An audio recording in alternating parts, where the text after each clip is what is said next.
लोकसभा चुनावों के बीच गुजरात से भारतीय जनता पार्टी के लिए एक अच्छी खबर सामने आई है। दरअसल लोकसभा चुनाव के संपन्न होने से पहले ही भाजपा ने बड़ा दावा किया है। कहा जा रहा है कि सूरत लोकसभा सीट से उम्मीदवार मुकेश दलाल निर्विरोध जीत गए हैं। गुजरात भाजपा अध्यक्ष CR पाटिल ने ट्वीट किया कि सूरत लोकसभा सीट से उम्मीदवार मुकेश दलाल को निर्विरोध निर्वाचित होने पर बधाई और शुभकामनाएं। अपने इस ट्वीट के साथ CR पाटिल ने कुछ तस्वीरें भी साझा की हैं, जो अब सोशल मीडिया पर काफी तेजी से वायरल हो रही हैं। मीडिया रिपोर्ट्स के अनुसार सूरत लोकसभा सीट से कांग्रेस उम्मीदवार का नामांकन रद्द हो गया था।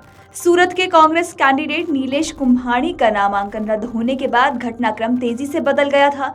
इसके बाद बीजेपी कैंडिडेट मुकेश दलाल के निर्विरोध निर्वाचन की अटकलें शुरू हो गई थी।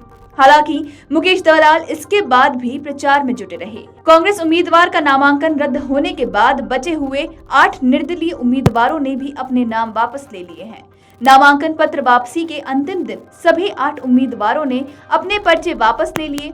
सूरत लोकसभा सीट से चुनाव मैदान में सिर्फ मुकेश दलाल के रह जाने पर वे निर्विरोध निर्वाचित हो गए हैं। इस जीत के साथ ही लोकसभा चुनाव 2024 में भाजपा की जीत का खाता खुल गया है। सूरत लोकसभा सीट से भाजपा उम्मीदवार मुकेश दलाल ने निर्विरोध चुने जाने के बाद अपना विजयी प्रमाण पत्र प्राप्त कर लिया है। दरअसल सूरत लोकसभा सीट से कांग्रेस के कैंडिडेट नीलेश कुम्हाड़ी चुनाव अधिकारी के समक्ष अपने 3 में से एक भी प्रस्तावक को मौजूद नहीं रख पाए थे, जिसके बाद चुनाव अधिकारी ने नीलेश कुम्हाड़ी का नामांकन फॉर्म रद्द कर दिया था। बीजेपी ने कांग्रेस के कैंडिडेट नीलेश कुम्हाड़ी के फॉर्म में उनके 3 प्रस्तावकों के हस्ताक्षर को लेकर सवाल उठाए थे।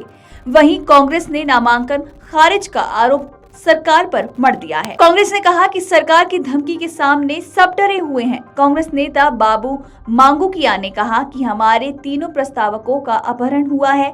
चुनाव अधिकारी को अभी फॉर्म पर हस्ताक्षर हुए हैं या नहीं, इसकी नहीं बल्कि अपहरण की जांच करनी चाहिए। उन्होंने कहा कि हस्ताक्षर टैली किए बगैर फॉर्म रद्द करना गलत है। प्रस्तावकों के हस्ताक्षर सही है या गलत, उसकी जांच के बगैर फॉर्म रद्द करना गलत है।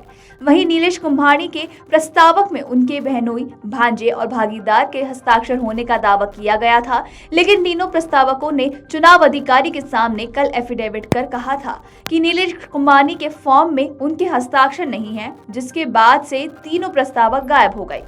खबरों के मुताबिक चुनाव अधिकारी ने कांग्रेस के कैंडिडेट नीलेश कुम्हाड़ी के प्रस्तावक उनके बहनोई जगदीश सावलिया, उनके भांजे ध्रुवेंद्र धामेलिया और भागीदार रमेश पोलरा के निवेदन का वीडियो रिकॉर्ड भी किया था।